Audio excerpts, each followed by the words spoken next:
For decades, men who once flew through storms of flak and tracer fire have argued one question above all others.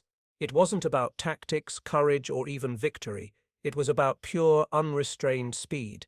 Which piston-engine fighter was the fastest machine to ever pierce the skies of the Second World War?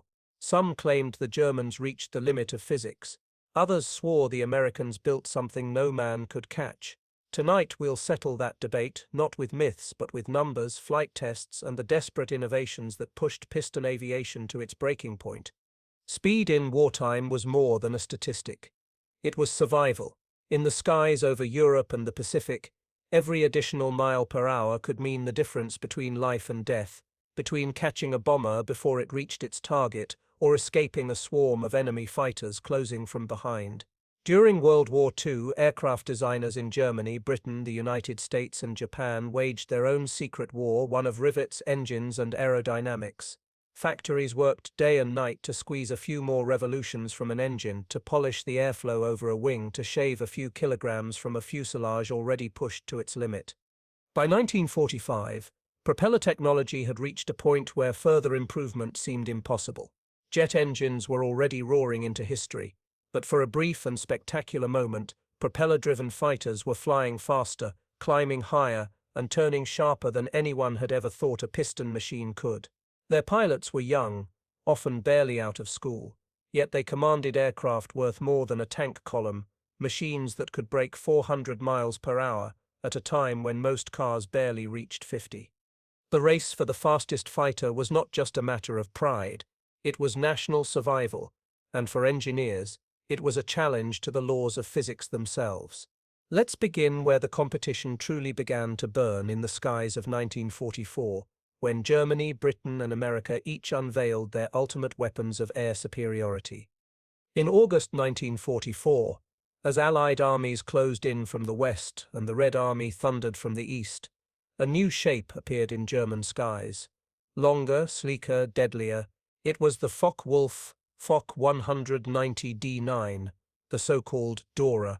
To most Allied pilots, it looked like the familiar radial-engined butcher bird that had haunted the Battle of Britain, until they saw the stretched nose and heard the deep mechanical snarl of the new Jumo 213A engine. The Germans had replaced the wide, air-cooled radial with a liquid-cooled inline engine, extending the fuselage and shifting the aircraft's balance. It was a desperate gamble.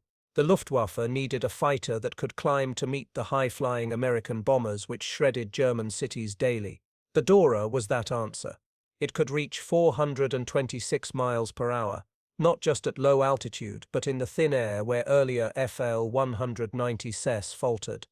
To fly a Dora was to command a machine that combined brutal power with surprising grace. Its roll rate remained legendary. A pilot could flip it from wing to wing faster than almost any Allied aircraft, yet it retained a robustness that allowed it to take hits, dive away, and live to fight again. Luftwaffe veterans said the Dora was a knife that arrived too late to save the wounded man.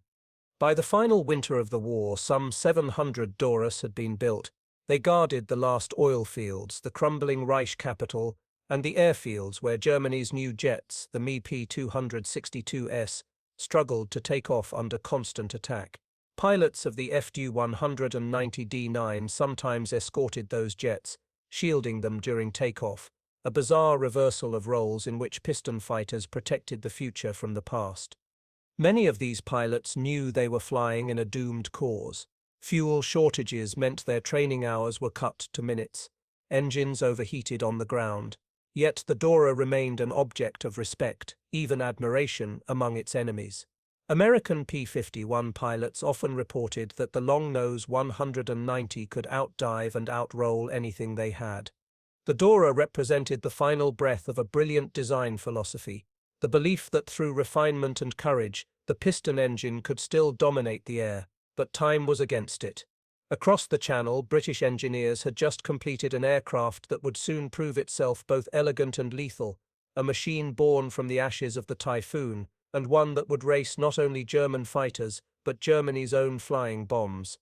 In the spring of 1944, when the fields of southern England bloomed with the quiet confidence of an approaching victory, a new sound began to roll across the skies, a harsh, pulsing roar that made even veteran pilots look upward in confusion. It wasn't the hum of engines but a mechanical buzz, the V-1 flying bomb, Germany's first cruise missile, and it was aimed straight at London. The British response came not from the laboratories of radar or the deep bunkers of command, but from a single extraordinary aircraft, the Hawker Tempest Mark V, designed as a successor to the Typhoon. The Tempest was faster, sleeker, and far deadlier. Its heart was the Napier Sabre engine, a snarling 24-cylinder monster that produced over 2,200 horsepower. At low altitude, where air is thick and speed comes dear, the Tempest could touch 435 miles per hour, making it the fastest aircraft in Europe at that level. For the men of the Royal Air Force, intercepting a V-1 was a race against inevitability. The pilotless bombs traveled at more than 400 miles per hour, faster than almost any fighter could match in a climb. The Tempest squadrons soon learned that they had one advantage: the raw, furious thrust of the Sabre engine. Pilots would dive from altitude, throttle wide open, and close in on the flying bomb at nearly point-blank range. But shooting them down was not always safe. The explosion could destroy both the V-1 and the interceptor in a single instant. So the Tempest pilots invented a terrifying new tactic. They would ease alongside the bomb, match its speed, then slide their wingtip gently beneath the V-1s and roll. The airflow flipped the missile upside down, its gyroscope went mad, and the bomb plunged harmlessly into open countryside. It was a delicate dance of death performed at nearly 400 miles per hour. The Tempest became the scourge of the V-1 campaign. Between June and August 1944, RAF Tempest squadrons destroyed more than 800 of the pilotless weapons, saving countless lives in London and southern England. Yet once the V-1 threat subsided, the Tempest proved itself just as formidable against living foes. Over the battlefields of France and the Low Countries, the Tempest's speed and heavy firepower made it a predator. German pilots in Messerschmitts and Doras often found themselves outpaced in level flight, outgunned in head-on passes, and unable to escape. Many Luftwaffe veterans later admitted that, man for man, the Tempest was the most dangerous British fighter they ever faced. The aircraft's slender wings gave it an edge at high speed, but they also demanded skill. The controls were heavy, and the Sabre engine, though powerful, was temperamental, prone to seizing if mishandled. But in the hands of an expert it became poetry in motion. Pilots spoke of how it felt alive, how it seemed to surge forward of its own will the moment the throttle opened. By late 1944, the Tempest was not just a machine, it was Britain's sharpest spear.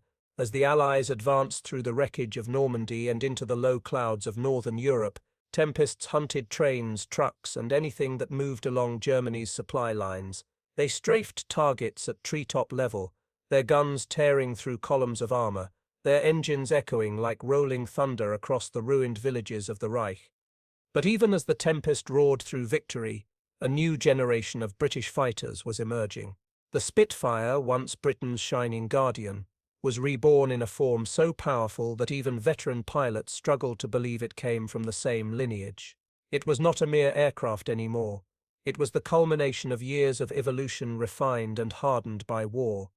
By 1943, the word Spitfire had become legend. It was the aircraft that had turned back the Luftwaffe, that had saved Britain from invasion. Yet by the middle of the war, its once unrivaled performance was showing its age. The Germans were flying higher, faster, and with engines that could outclimb the Merlin-powered Spitfires that had ruled the skies in 1940. Then came the Spitfire Mark 14s, a machine that transformed that familiar silhouette into something altogether more ferocious. Its secret lay within its heart. The Rolls-Royce Griffon 65 engine, a vast 37-litre powerhouse delivering over 2,000 horsepower, nearly double what the earliest Merlins could produce. The result was breathtaking. The Mach 14 could reach 446 miles per hour. But it wasn't just speed that made it remarkable, it was how it reached it. The Griffon's immense torque forced engineers to enlarge the vertical stabilizer and strengthen the airframe, giving the Spitfire a more muscular stance. The nose was longer, the propeller broader, and the entire aircraft felt like a creature evolved for high-altitude combat. Pilots described its climb as vertical madness. It could rocket skyward at nearly 5,000 feet per minute, outpacing nearly every German interceptor, including the FW-190D and the Bf-109K. One RAF veteran squadron leader J.E.E. Johnson recalled how the Griffon Spitfire would leap at the horizon like a hunting dog. It didn't climb, it pounced. The Spitfire Mach 14 entered service in early 1944, just in time to meet Germany's newest menace, not the V-1 this time, but reconnaissance aircraft and early jet prototypes that roamed the skies beyond 30,000 feet. The Mach 14 could reach them, it could outturn them. And when it fired, its cannons shredded even the toughest airframes. It was the Spitfire's final metamorphosis, a balance of grace and brutality, speed and control. More than 900 were built, and though the jets were coming, many pilots swore there was still nothing quite like the roar of a Griffon Spitfire at full throttle, its six-bladed propeller slicing through the thin, icy air. And yet, for all the British mastery of balance and handling, the Americans were taking a very different approach. They were chasing raw, explosive power. They wanted to build not just a fighter, but a bullet with wings. And by the time they finished, they had created an aircraft so fast that no one, not even the Luftwaffe, believed it could exist. In February 1945, with the Pacific War reaching its brutal crescendo, the engineers at Grumman unveiled something extraordinary, an aircraft that looked almost too small to be taken seriously. Yet under its compact frame, the Grumman F-8 Bearcat hid one of the most aggressive engines ever mounted to a piston fighter. It was, in essence, the physical embodiment of one idea: to build the lightest airframe that could possibly hold the most powerful engine available. The engine was the Pratt & Whitney R2800, a 100-horsepower giant that had already powered the Thunderbolt and Corsair. But this time Grumman stripped everything unnecessary: armor plating, excess wiring, even heavy cockpit fittings, until what remained was a frame so lean it seemed to be carved around the engine itself. The result was a machine that could claw its way to 10,000 feet in just 94 seconds, faster than anything else that had ever flown from a carrier deck. The Bearcat could reach 455 miles per hour, but its true gift was acceleration. Pilots said it could leap forward the instant they touched the throttle, pressing them against their harnesses with a violence that shocked even veteran aviators. It turned tighter, climbed steeper, and rolled quicker than any of its predecessors. Some test pilots joked that it was a Mustang on caffeine. Yet there was more behind this ferocity than sheer speed. The Bearcat was designed for escort carriers, the smaller ships that formed the backbone of America's Pacific Armada. These jeep carriers needed fighters that could take off quickly, climb instantly, and defend the fleet before an enemy bomber could close the distance. In that role, the Bearcat was perfection. But timing, as in war and in history, is everything. The Bearcat arrived too late. By the time it reached operational squadrons, the war was nearly over. The first F-8Fs were delivered in February 1945. Japan surrendered 6 months later. Only 24 ever reached combat readiness before peace silenced the skies. Still, those who flew it never forgot.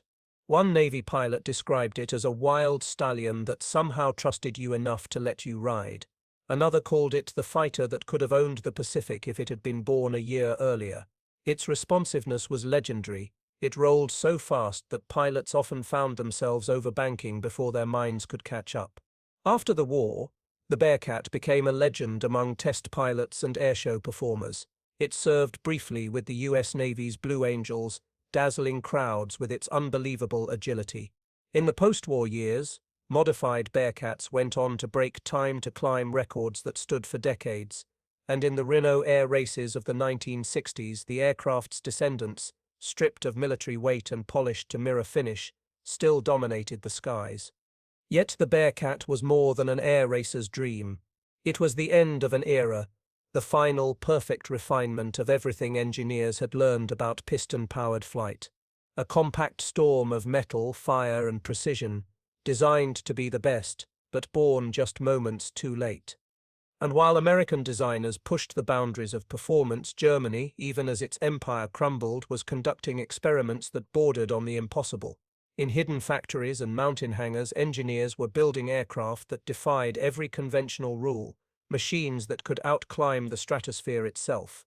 As the Allied bombers darkened the skies over Germany in the final months of the war, the Luftwaffe faced a problem that could not be solved by courage alone. The enemy was flying higher, over 30,000 feet, where air was thin and piston engines gasped for oxygen. At those altitudes, Germany's best fighters, the Bf 109 and Furrier 190, were sluggish and powerless. The solution came from the same genius who had created the Dora tank, Focke-Wulf's chief designer.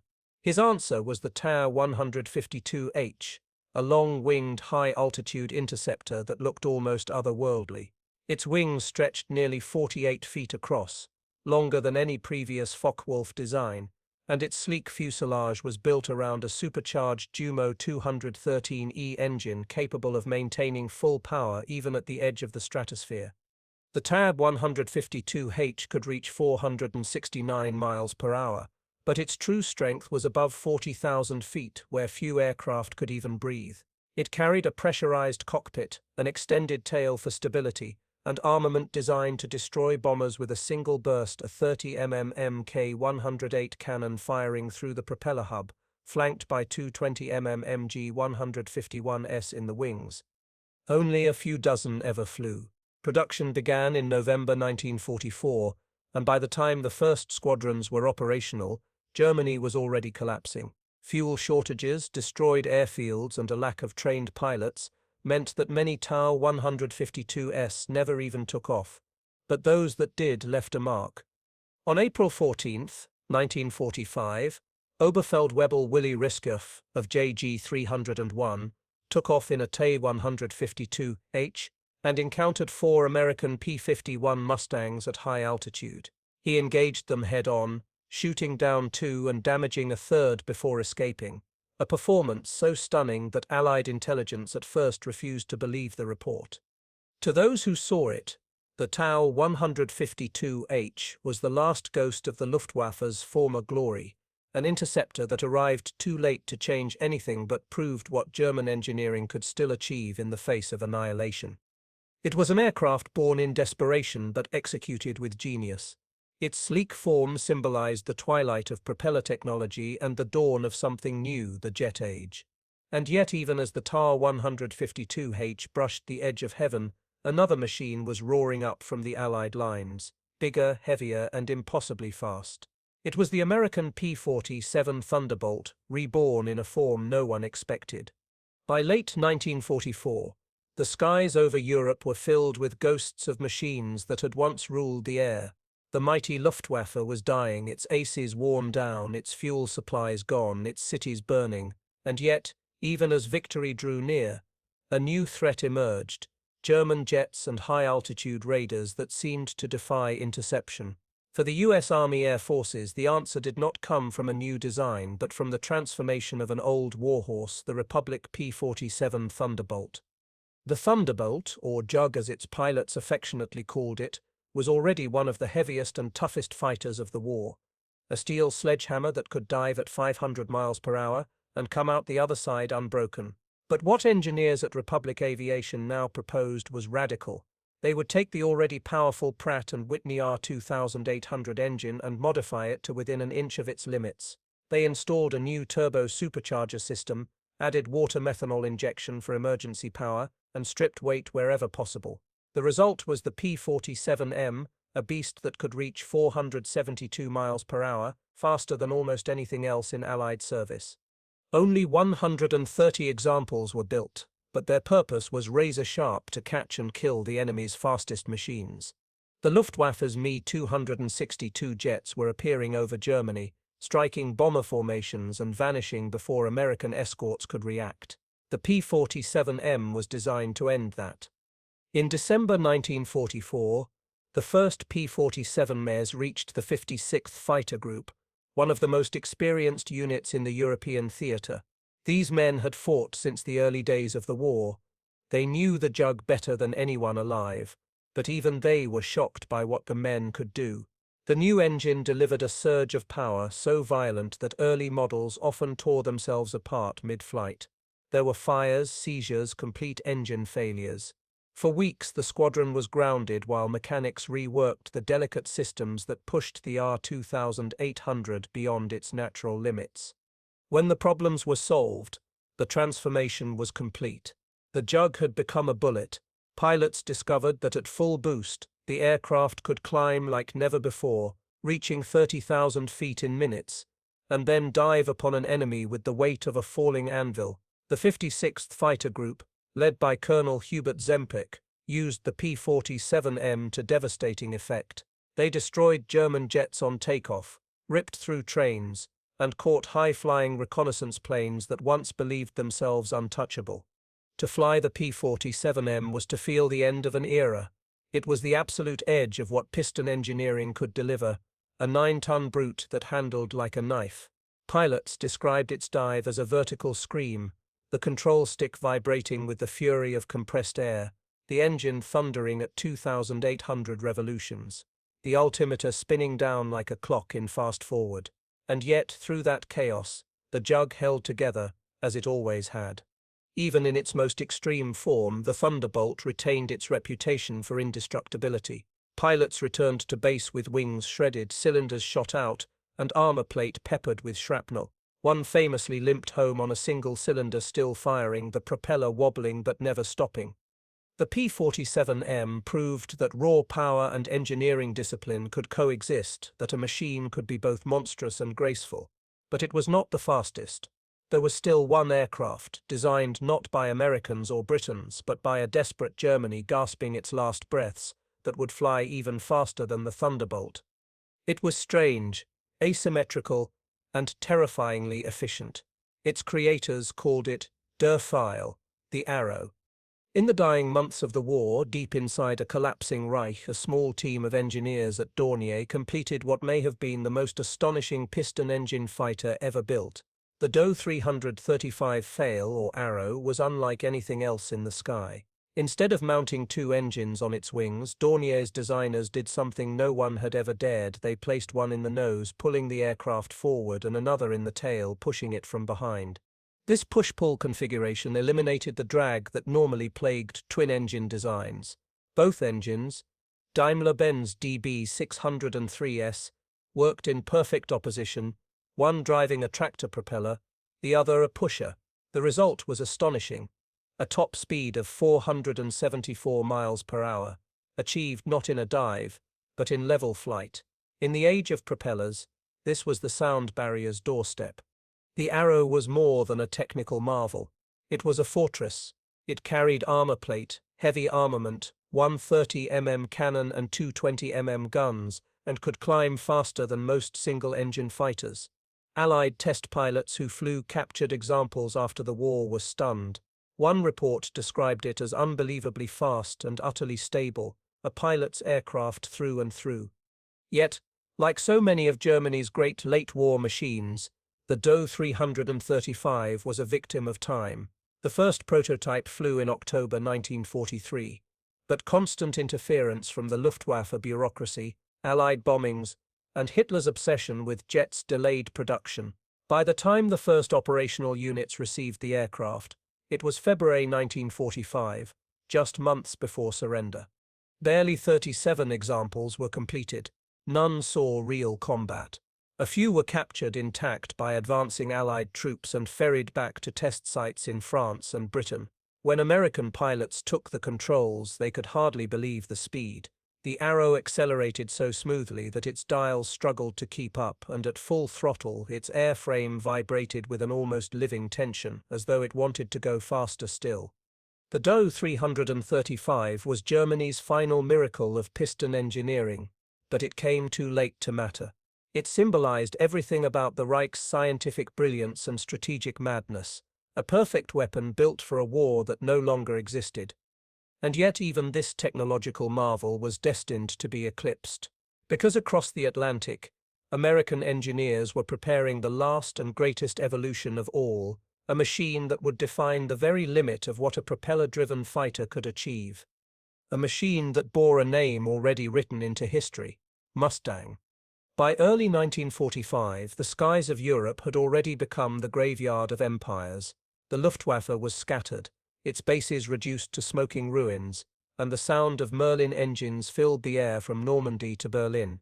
The P-51 Mustang had become the face of American air power, long-legged, deadly, and elegant, the perfect escort fighter for the bombers that broke the German war machine. Yet, even in victory, the engineers at North American Aviation were restless. The war was nearly won, but their work was not finished. They wanted to know how much faster could a propeller take a man through the sky before the jet age made him obsolete. The answer came in the form of the P-51H Mustang, a fighter so refined that it almost looked fragile.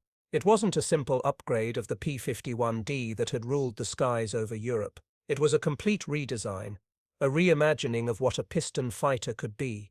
Every inch of metal, every bolt and rivet was stripped down to the bare minimum.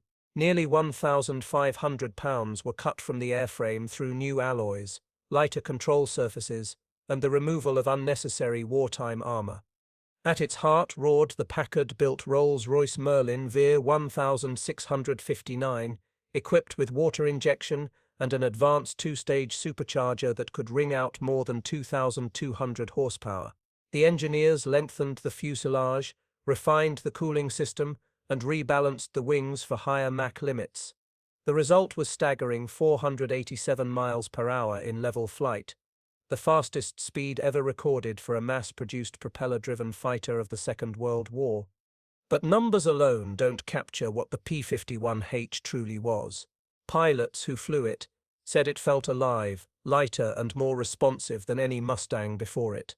The roll rate increased dramatically, and the climb rate nearly doubled. At full power, it could reach 20,000 feet in less than 5 minutes, a feat that would have seemed impossible only a few years earlier. Its range, too, remained unmatched. With internal fuel alone, it could escort bombers for 850 miles, and with drop tanks it could fly from Iwo Jima all the way to Tokyo and back, a round trip through enemy skies that only the Mustang could endure. It was built not just to fight, but to finish wars. Production began in February 1945, but history, as so often, moved faster than the machine. By the time the first squadrons received their P-51Hs, the conflict in Europe was over. A few reached the Pacific in time for the final strikes against Japan, but none engaged in combat. When peace came in August, the ultimate Mustang had arrived, only to find there were no more enemies left to fight. For a brief, glittering moment, the P-51H stood at the absolute summit of propeller flight. It represented the last breath of an age, the point at which piston engines had given all they could give before the roar of jet turbines swept them aside. Test pilots called it the perfect end, a fighter that could dance through the air with the power of a storm and the precision of a blade. When the war ended, hangars across the world were filled with machines that had been the pride of their nations.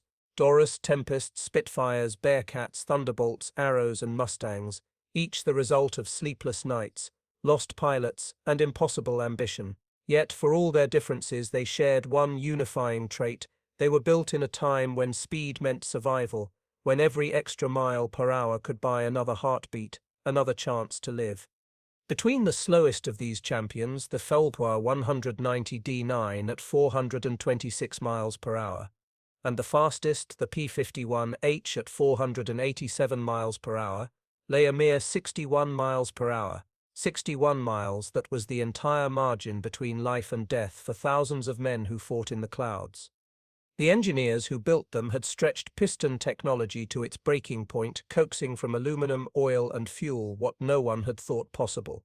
They were artists of combustion, sculptors of pressure and thrust, and when their creations finally reached the limits of what air and propeller could offer, they handed the torch to the next generation, to the jet pioneers who would carry human flight into a new and frightening age. But even now, 80 years later, when one of these machines, a Tempest, a Thunderbolt, or a Mustang, fires its engine and the old pistons rumble to life, the sound still carries the echo of that race. A race for dominance, for glory, and for survival. A race where men learned, perhaps for the first time, what it truly meant to chase the horizon and win.